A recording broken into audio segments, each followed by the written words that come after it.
Le drache, vous voyez, le drache, Dărașul aici encore une fois, il ne s'accroche à rien dans le texte, nu se agață de nimic din mais text, parce qu'il y a une absence totale, pentru că există o absență totală. ben, le lecteur, si on gouffre pour ajouter Cititorul își dă drumul înăuntru, comme on vient de le voir.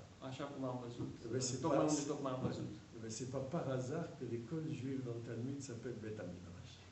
De aceea, școala de studiu este un Bet Midrash, deci casa de interpretare.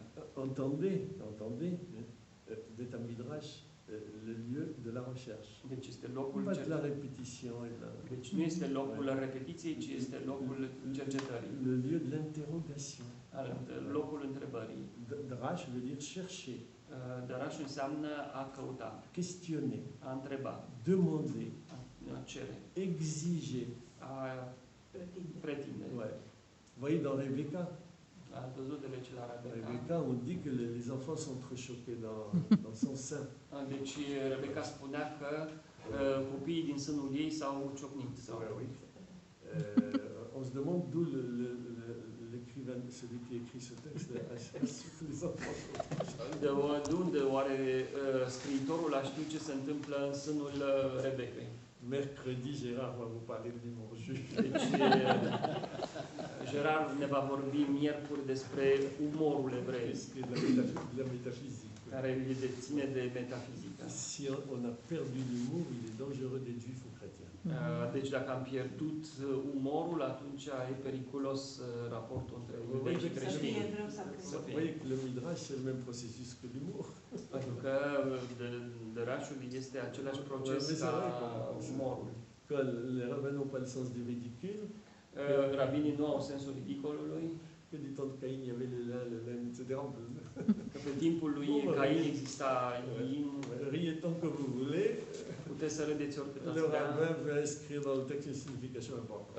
Rabinul va înscrie în text o semnificație importantă. Il ne faut pas laisser Dieu dire tout ce qu'il veut. Nu trebuie lăsat Dumnezeu să spună tot ceea ce vrea. On lui demande des comptes. Îi cerem cont. Dieu aime qu'on le remette en question. Lui Dumnezeu îi place să fie repus în discuție. Ça prouve que vous êtes dedans.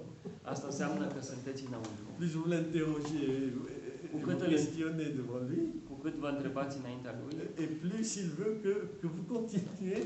Cu atât mai mult el vrea să continuați. Ici aussi. Vous voyez, ici, le texte, il faut résumer ce troisième très rapidement. Ca să recapitulăm acest al treilea motiv.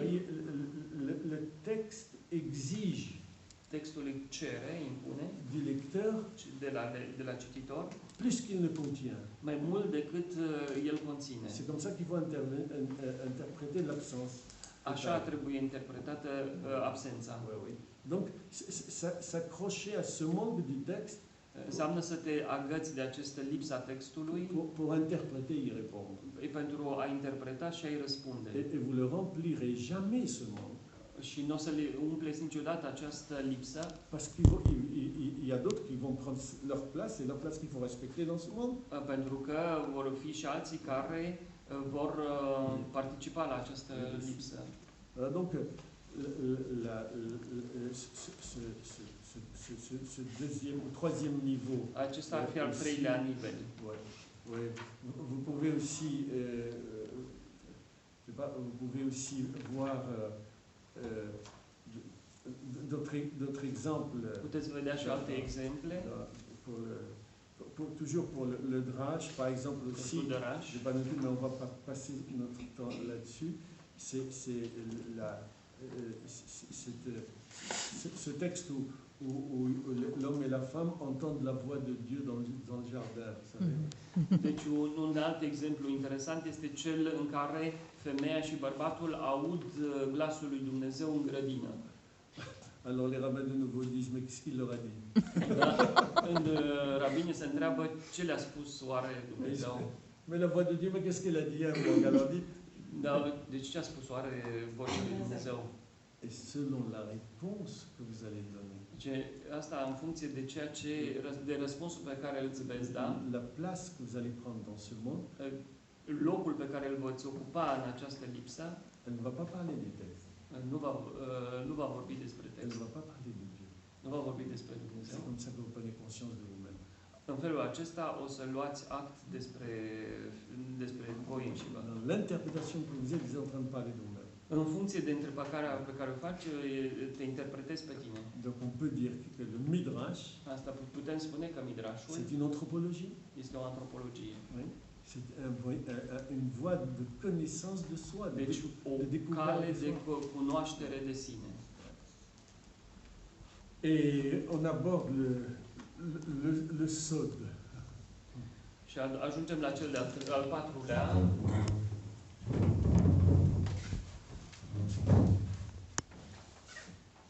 J'aurais dû vous donner encore 10 minutes à acabar, mais ça fait un continu, vous n'êtes pas fatigué. Non, pas du tout.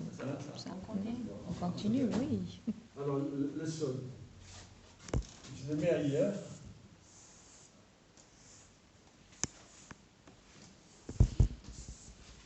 Sol. Deci, cel de-al Ça fait donc par des. Voilà. Oui. Par des. Donc, j'apprends de la connaissance. Alors, le sol, Deci, așa se compune în termenul paradis. c'est le sens caché. Este sensul ascuns. Oui, qui va. Donc, ça, c'est surtout la méthode du kabbaliste. Asta este metoda cabaliștilor. Oui. Ça ne veut pas dire que ça n'existe pas dans le Talmud, Asta nu înseamnă că nu există în Talmud, mais elle n'est pas systématisée. dar nu este Ça sistematizată. passe. Comme s'ils avaient l'habitude de faire, ou alors E ca și cum asta este obișnuit, pour les rabbins dans le Talmud, ils n'avaient pas pleinement conscience. sau rabinii nu aveau conștiință de plină. Alors, donc c'est après la clôture du Talmud, 6e, 7e siècle, Abia după încheierea Talmudului în secolele 6-7, que les premiers textes kabbalistiques că primele texte ont cabalistice commencé à être écrits. au început să fie redactate. Dans le livre Sefer Yetzira, etc. Oui, jusqu'au moment où on arrive en 1487, non, Până en când ajungem 1296, Până când ajungem în 1296, où la Bible des kabbalistes când Biblia est cabaliștilor écrite, este scrisă et on l'appelle le Zohar. și se numește Zohar. L'étincellement.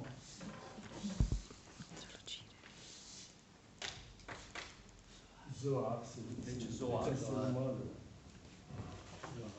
C'est la Kabbale. Aceasta este Kabbalah. Alors celui-là, c'est un livre d'un midrash d'une manière particulière. Deci aceasta este o carte midrashică, dar un midrash special. Alors, c'est un midrash qui suit normalement les 5 livres de la Torah Un midrash care urmează cele 5 cărți ale et Torei qui interprète d'une manière kabbalistique și verset interpretează par verset, într-un mod cabalistic fiecare verset, en utilisant le sod. utilizând acest sod.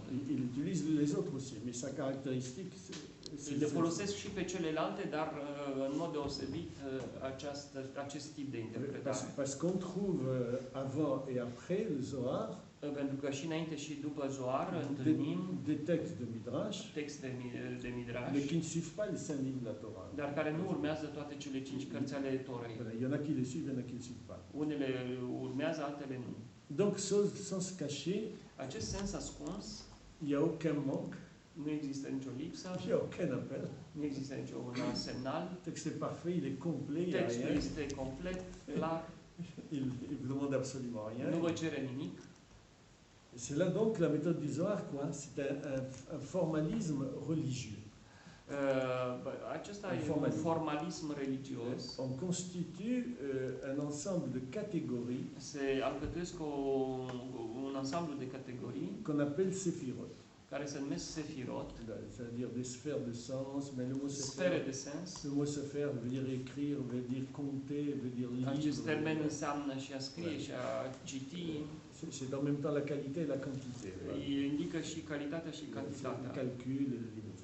legate și de calcule. Oui, et donc ces catégories abstraites sont au nombre de 10.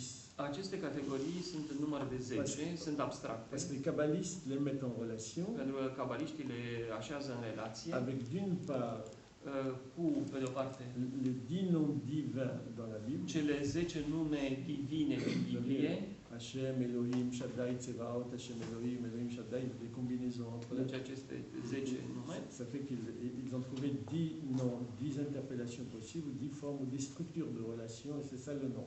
deci acestea ar fi 10 tipuri de relație, 10 structures de relations avec 10 structuri de relație cu Dumnezeu. Et on les appelle donc des séphirotes. Voilà. Et puis et avec ce code, Cu acest cod, parce qu'on pense que le texte est codé, ou il est devenu codé par gândindu-ne les că cabalistes. textul este un codat, Vous voyez ici, ce système qui a l'avantage sur le plan de la créativité acest sistem care are avantajul creativității d'intégrer les blancs. de a integra spațiile goale. Voilà. Et il place les catégories Și plasează aceste categorii dans les blancs. în spațiile albe, goale. Je vais revenir à ce texte. Voi reveni la acest text. Mais regardez, vous avez ici ce texte-là. Deci uitați-vă, aveți acest text Tel în limba ebraică, qu'il est dans le Sefer Torah qu'on lit. așa cum apare în această carte a Torei, Voilà. așa cum apare și în asta. Il n'y a pas de voyelles, Nu il există n'y vocale a pas de signes musicaux, sau semne muzicale, et les lettres ne sont pas reliées. iar literele nu sunt legate unele de altele. Vous voyez, les lettres ne sont pas reliées. Aujourd'hui, l'écriture israélienne est reliée. Astăzi scrierea israeliană le leagă. Vous voyez, mais c'est comme ça donc que le rabbin, ou celui qui lit la Torah, on n'est pas obligé d'être rabbin pour lire la Torah. À la synagogue, c'est quelqu'un qui sait lire, il lit. Donc, on a ici chaque fois des colonnes et des colonnes. Deci așa apare într-un astfel de rulou, coloane unele după altele. Et chaque Shabbat donc, on Și lit în une fiecare péricope, Shabbat oui, un morceau, un se thème, citește un fragment qui peut contenir plusieurs chapitres. care poate conține mai multe Et capitole on le divise en 7, și se împarte în 7 et puis on fait monter 7 à la Torah. și după aceea Ouais. le fait monter. On les fait monter, ils montent, ils font une bénédiction, on leur lit un morceau. Deci se ridică și se face binecuvântare. Si bien qu'au bout de 7, Așa încât că la capătul celor 7 on lit la péricope de la semaine. se citește pericopa săptămânii. Et alors, il peut y avoir plusieurs.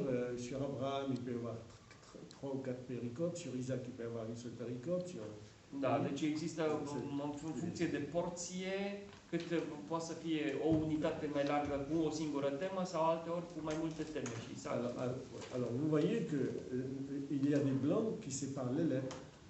Există spații goale, albe, care le despart Il y literele. a des blancs qui séparent les mots. Există și spații albe care se despart cuvintele. Et qu'il n'y a pas de verset, vous ne le voyez pas, c'est même pas divisé en versets. Și nici măcar nu este împărțit în versete. Il y a simplement des moments de chapitre. Voilà, vous avez ici un chapitre qui a terminé, qui ne correspond en rien au chapitre qu'on a fixé par la suite, que vous avez dans le livre. Deci acolo avem sfârșitul unui capitol, dar care nu corespunde cu ceea ce ulterior s-a realizat împărțire pe criterii tematice. Voilà, alors voilà, ici, tout un thème qui commence, qui est long. Deci aici avem un text lung. Et on ne voit pas des espaces pour séparer les chapitres. C'est un très long chapitre. Deci aici avem un capitol foarte lung. Et alors là, c'est le retour de Jacob. Vorba despre întoarcerea lui Iacob la Esau. Vous voyez? Et alors, le Shabbat où on lit cela, În timpul sabatului e citită asta. Prend comme nom le premier mot, le deuxième ou le troisième de la péricope. Luând fiecare nume, adică purtând un nume cel al pericopei. Alors, par exemple, c'est Shabbat où Jacob revient vers Ésaü. Deci, într-un șabat, aceasta se numește întoarcerea lui Iacob la Esau. On lit Vaishlach Yaakov Malachim Lefanav.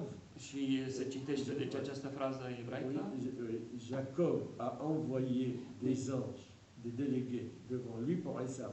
Deci, Iacob a trimis îngeri, ar fi, dar de fapt sunt înainte mergători, solie, da, înaintea lui, la Esau. après 20 ans de travail chez Laban, După 20 de ani de muncă la Laban, le père de Rebecca, sa femme, tatăl Rebecăi, il décide de revenir decide să se întoarcă et il sait qu'Ésaü est resté chez lui là-bas. și el știe că Esau a rămas împreună cu părinții lui. Oui, et qu'il a juré de le tuer El a jurat să-l ucidă parce que Jacob lui a volé tot pentru că Iacob i-a furat dreptul de întâi născut il a volé le droit de naissance, la bénédiction. și binecuvântarea. Hein, tu comprends. Bon, C'est pas gentil. Non, c'est pas gentil. Oui. Oui, eh bien, et alors, donc et le premier mot, c'est Vaishlach, il a envoyé. Și primul cuvânt care apare acolo este și l-a trimis. Voilà. Și a trimis. Alors, dans la semaine, il y a des juifs qui demandent au rabbin ou à un autre quel Shabbat on est. Și mulți întreabă pe rabin în ce sabat suntem. Il dit Shabbat Vaishlach. Și suntem în sabatul Vaishlach, deci și l-a trimis. Voilà. Comme il y a Ah oui. Shabbat Noach, Sau Parasha. la Shabbat Voilà. Parasha. Shabbat Lech Lecha. Oui. Maintenant. Da. Vous voyez, Shabbat, chaque fois, le Shabbat prend le nom de le premier ou le deuxième ou le troisième mot, peu importe ici pour le livre. Voilà, donc ici, alors vous voyez donc les catégories, les 10 catégories Deci aici observați că cele 10 categorii formelles, formale, je reviendrai à ce texte, o să revenim oricum la acest text, ils incluent les blancs. Includ Les și marques. spațiile acelea albe. Et ils disent que le lieu de ces catégories, Îi spun că locul acestor categorii on ne peut pas le chercher dans le texte. nu putem să le căutăm în text. Le texte, on ne le connaît pas. Textul nu cunoaștem acest Ceux text. qui écrivent la Torah, Cei care scriu Tora, ils ne savent pas ce que veut dire les séphirot. ei nu știu ce spun Sefirot.